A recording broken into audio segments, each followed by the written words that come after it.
Hello students. देखो, आज जिस विषय वस्तु पर अर्थात जिस टॉपिक पर हम चर्चा करने जा रहे हैं वो स्क्रीन पर आपको दिख रहा है। Iceberg A68A। यह एक विशाल हिमखंड है जो 2017 में अंटार्कटिका महाद्वीप से डिसइंटीग्रेट होकर टूटकर 1 मील प्रतिदिन की दर से उत्तर पूर्व की ओर स्थानांतरित हो रहा है। और अब ये चर्चा में इसलिए है कि यह एक विशाल हिमखंड जिसको हम आइसबर्ग A68A नाम दिया है, यह दक्षिणी अटलांटिक में साउथ जॉर्जिया द्वीप से टकराने वाला है। और इसकी इस प्रवृत्ति को देखकर विश्व में पर्यावरणविदों के साथ साथ अन्य सामान्य लोगों में भी जागरूकता भी है और एक डर भी है। अब सवाल ये है कि आइसबर्ग अंटार्कटिका से डिटैच हुआ है। अंटार्कटिका के विषय में आप जानते हो कि विश्व का 5वां सबसे बड़ा, अगर विस्तार के आधार पर देखें तो 5वां बड़ा महाद्वीप है, जो दक्षिणी गोलार्ध में दक्षिणी ध्रुव के आसपास स्थित है, जिसका क्षेत्रफल 1,42,00,000 वर्ग किलोमीटर है, जो संपूर्ण पृथ्वी के क्षेत्रफल के लगभग 10% भाग पर, एग्जैक्ट माने तो 9.6% भाग पर विस्तृत है। और यह पूरी तरह से हिमाच्छादित है। ये दक्षिणी ध्रुव पर स्थित महाद्वीप के अंतर्गत विश्व का जो फ्रेश वाटर है, ताज़ा जल है, उसका 70% भाग बर्फ के रूप में वहाँ पर संग्रहित है। लेकिन अब वो विखंडित हो रहा है।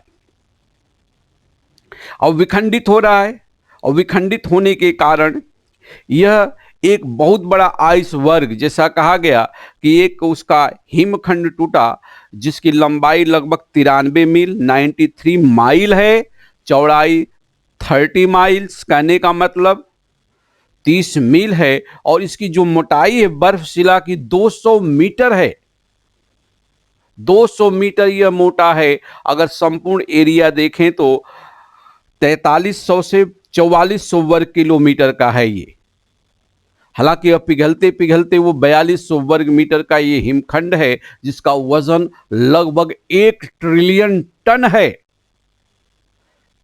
अब ये हिमखंड जो है, जो 2017 में अंटार्कटिका के पास से, अंटार्कटिका का जो उत्तरी पूर्वी भाग है वहां से क्या हुआ, डिटैच हुआ था और 1 मील प्रतिदिन के दर से उत्तर पूर्व की ओर स्थानांतरित होने लगा।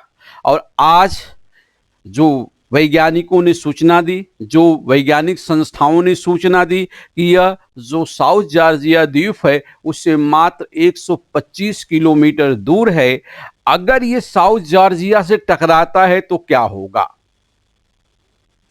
तो देखो, साउथ जॉर्जिया के पास मिलियंस ऑफ ब्लू व्हेल्स और मिलियंस ऑफ पेंगुइन, जो हमारे एक विशिष्ट जैव विविधता के विशिष्ट क्या है, तत्व हैं, जीव हैं, उनका नेचुरल हैबिटेट है, प्राकृतिक निवास स्थल है। इसके अलावा बायोडायवर्सिटी के असंख्य तत्व वहां पर संग्रहित हैं प्राकृतिक अवस्था में। तो अगर ये टकराता है, टकराने की संभावना इसलिए ज्यादा हो गई कि इसकी मोटाई मात्र 200 मीटर तक है। अब ये टकराएगा तो बड़े पैमाने पर वहाँ जो सी लेवल चेंज होगा मेल्ट होने के कारण, तो सही है, लेकिन जितनी भी ये बायोडायवर्सिटी व्हेल के साथ साथ पेंगुइन के साथ साथ वो पूरी तरह से डिस्ट्रॉय हो जाएंगी। अब सवाल ये है कि वो डिस्ट्रॉय होंगी तो हमसे क्या, वो तो बहुत दूर है। लेकिन सवाल ये है कि भाई इसी तरह से सब प्रक्रियाएं जारी होती रहें। और जैसे कहा गया कि जितना भी फ्रेश वाटर उसका 70% संग्रहण अंटार्कटिका में है, तो संपूर्ण अंटार्कटिका अगर मेल्ट हो गया तो सी लेवल में अचानक उच्चावचन होगा।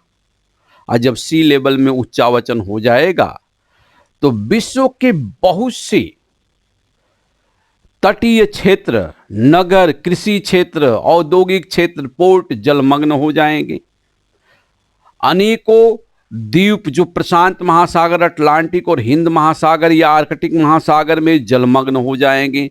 तो वहां से बड़े लेवल पर जनसंख्या में क्या होगी, हाहाकार मच जाएगी। एक तो माइग्रेशन होगा, माइग्रेशन के कारण और कृषि क्षेत्र में कमी के कारण क्या हो सकता है, बड़े पैमाने पर वर्ग संघर्ष शुरू हो जाएगा। तो कहने का तात्पर्य यह है कि ये जो आइसबर्ग चल रहा है और माना गया कि लगभग 125 किलोमीटर दूरी पर है साउथ जॉर्जिया, इसके साथ साथ साउथ सैंडविच द्वीप है, फाकलैंड द्वीप है, इस पर जो राजनीतिक अधिकार है यूके का, यूनाइटेड किंगडम अर्थात ब्रिटेन का। क्लियर। लेकिन ये हमारे लिए अशुभ संकेत है कि अगर इसी तरह से सब कुछ रहा तो चलो ये मेल्ट हुआ, टूटा, इसका मुख्य कारण क्या है, जलवायु परिवर्तन। जलवायु परिवर्तन के लिए सबसे महत्वपूर्ण कारक क्या है, वैश्विक उष्मन, ग्लोबल वार्मिंग। अब ग्लोबल वार्मिंग का कारण क्या है, तो मानव की भूमिका है। और मानव की भूमिका को हम किस प्रकार से देखते हैं, पहले इस भूमिका पर बात कर लें, इसके बाद इस साउथ सैंडविच और इस आइसबर्ग की स्थिति को आपको मैं दिखा रहा हूं। तो मानव की भूमिका बेहद चिंताजनक है। कहा जाता है कि प्राकृतिक पर्यावरण में जब जब जिन जीवों में संचेतना का विकास हुआ, वो अपने अनुकूल परिस्थितियों का अन्वेषण करने लगे और वहां अपनी अनुकूलता के लिए प्रयास किए, और उसी प्रयास का नाम हमने संभववाद दिया। चलो अच्छा है कि संभववाद के आधार पर हमने बहुत विकास किया, लेकिन विकास किस प्रकार का। कहा जाता है कि प्राकृतिक पर्यावरण का प्रत्येक तत्व पर्यावरण से अंतरक्रिया करता है। तो मानव को छोड़कर जितने भी प्राकृतिक तत्व हैं जो पर्यावरणीय प्रकृति में या पर्यावरण में अंतरक्रिया कर रहे हैं, उनकी जो अंतरक्रिया है वो व्यवस्थित है, संतुलित है। मात्र मानव एक प्राणी है जो डिसबैलेंस सब कुछ कर चुका है। इसका जो प्रोसेस है यूनिडायरेक्शनल है। कहा जाता है कि मानव सबसे बुद्धिमान प्राणी है, लेकिन हमें नहीं लगता। मानव प्राकृतिक पर्यावरण का सबसे लालची प्राणी है। वो संसाधनों के संग्रहण करने में इतना ज़्यादा मशगूल हो चुका है, रम चुका है, कि वह तथाकथित रूप से पूरे प्राकृतिक पर्यावरण का सबसे मूर्ख तत्व बन चुका है।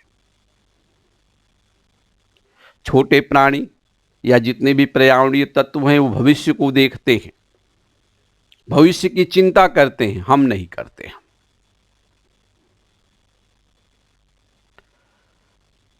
हम मूर्ख हो चुके, अपने मौत का कुआं खुद खोद रहे हैं। हमें पता है, अच्छी तरह से हमें पता है, बहुत अच्छी तरह से हमें पता है कि हम कुछ उत्पादित नहीं कर सकते हैं, सिर्फ परिवर्तित कर सकते हैं। लेकिन परिवर्तनशीलता भी अगर अप्राकृतिक है तो उससे जो कुछ निकलेगा वो प्रदूषक होगा। तो जब हमें पता है कि हम कुछ नहीं पैदा कर सकते, हम उन प्राकृतिक संसाधनों पर निर्भर है जो निरपेक्ष संसाधन, हमें पता है कि वायुमंडल है, तो वायुमंडल की ऑक्सीजन हम पैदा नहीं कर सकते हैं, ऑक्सीजन चाहिए, हमें जल चाहिए, हमें मृदा चाहिए, क्योंकि मृदा से फसलें होंगी और वो हमारे सरवाइव करने के लिए ही क्या है, अनिवार्य है, हमारे अस्तित्व के लिए अनिवार्य है। लेकिन फिर भी उसको हम प्रदूषित कर रहे हैं। किसके नाम पर? स्यूडो डेवलपमेंट, छद्म विकास के नाम पर। और छद्म विकास की प्रवृत्तियां जो पोस्ट इंडस्ट्रियलाइजेशन एज में जारी रही, उत्तर औद्योगिकीकरण, 1750 से पहले मानव पर्यावरण को समझने के प्रयास कर रहा था, और 1750 में जब औद्योगिक क्रांति हुई और वैज्ञानिकता तथा मात्रात्मकता के अनेक उपागम आए, तो मानव ने प्रकृति का दोहन नहीं, शोषण शुरू कर दिया।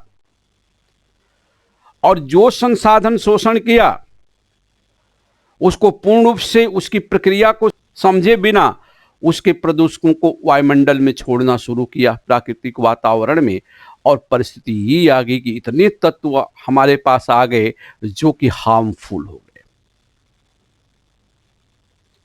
देखो, किसी भी तत्व को हम हार्मफुल कब कहते हैं? जब वो प्रतिकूल प्रभाव डालता है।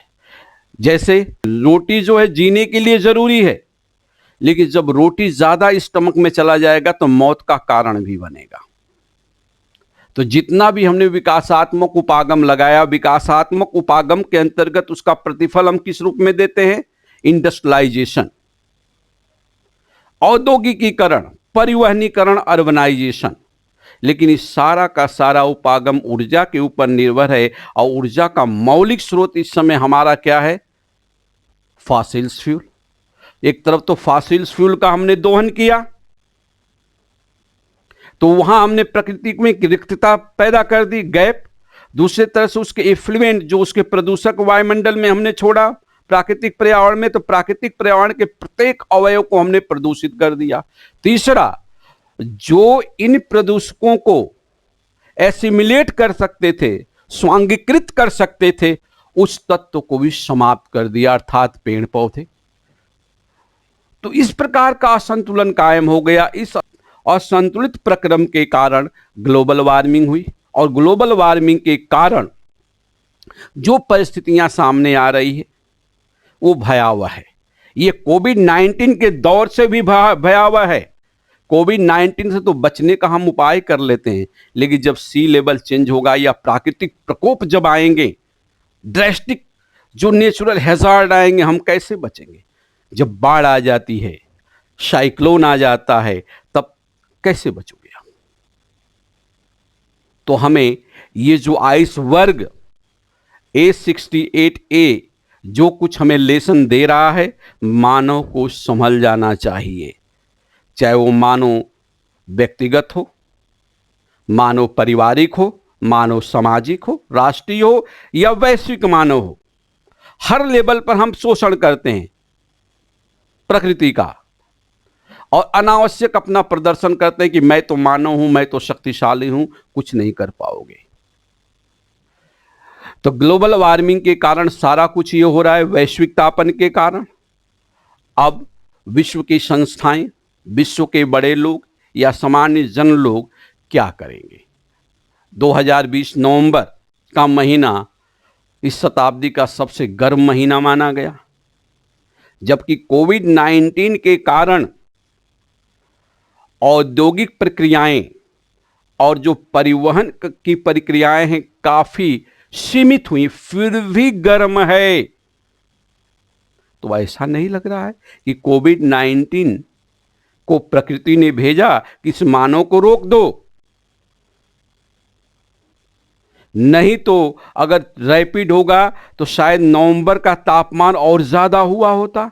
नवंबर दिसंबर में तो इसकी शुरुआत हो गई थी, 1 वर्ष हो गया। अगर इस पूरे वर्ष हमने जहर या जो उष्मन तापन की प्रवृत्तियों को बढ़ाने वाले तत्व थे, अगर इमिट किया होता, उत्सर्जित किया होता, तो कई आइसबर्ग बन चुके होते। तो चूंकि भूगोल के विद्यार्थी ये नहीं भी हैं, तो पर्यावरणीय दृष्टि से सोचो। एक महान विद्वान आती हैं, एलन चर्चिल सैंपल, पर्यावरणविद। उन्होंने क्या बोला था? प्रकृति मां है। तो शायद वो मां रूपी प्रकृति ने कोविड-19 को भेज लिया कि इस मानव को थोड़ा रोको, हम उस प्रकृति के संतान हैं। तो मां रूपी प्रकृति ने बोला कि इन संतान को थोड़ा सा रोको। रोकने के लिए कोविड-19 दे दिया कि थोड़ी औद्योगिकीकरण, शहरीकरण और परिवहनीकरण की प्रक्रिया पर रोक लगे, तो फॉसिल्स फ्यूल का उत्सर्जन कम होगा, तो ये प्रक्रियाएं क्या हो जाएंगी? नियंत्रित हो जाएंगी। मुझे तो यही लग रहा है कि कोविड-19 के माध्यम से ये जो मदर इन्वायरमेंट है, कहने का मतलब मातृ रूपी जो पर्यावरण है, ये मानव को संतुलित करने का एक मौका दिया और सोचने का। बहरहाल इस आइसबर्ग की परिस्थिति क्या है, ये कैसे चल रहा है और कहां है, इनको आपको समझना है।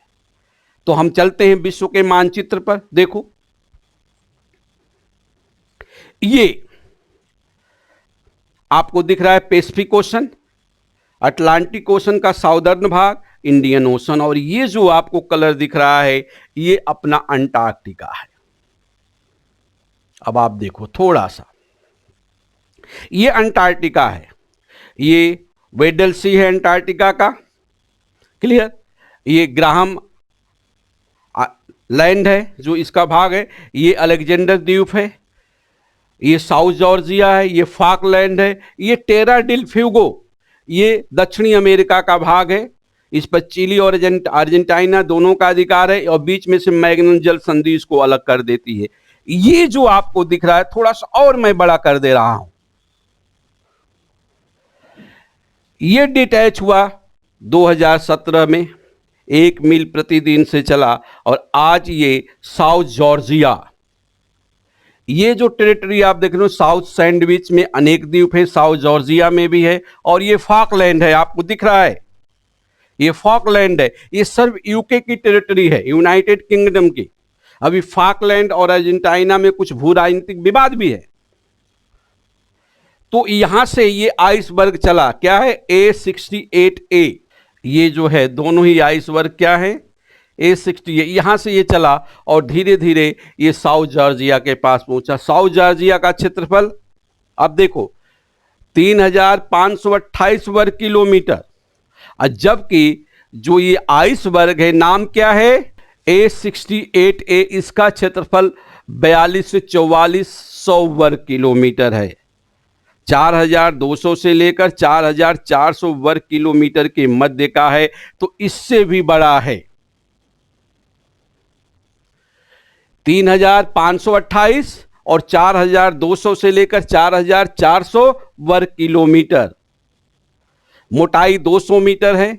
अगर ये आइसबर्ग जो आप ये देख रहे हो इससे टकराता है, तो यहां की स्थिति काफी नाजुक हो जाएगी, काफी नाजुक हो जाएगी। और मौलिक रूप से ये देखो कि जो यहां की बायोडायवर्सिटी है, यहां पर साउथ जॉर्जिया द्वीप की, ये पूरी तरह से डिस्ट्रॉय हो जाएगी, जिसमें मिलियंस ऑफ पेंगुइन्स और ब्लू व्हेल का यह जो एक नेचुरल हैबिटेट है, नेचुरल यानी प्राकृतिक घर है, ये पूरी तरह से तबाह हो जाएगा। साथ में यहाँ अनेक समुद्री संसाधन भी पूरी तरह से तबाह हो जाएंगे, और जो सी लेवल में परिवर्तन होगा वो तो दूसरी बात है।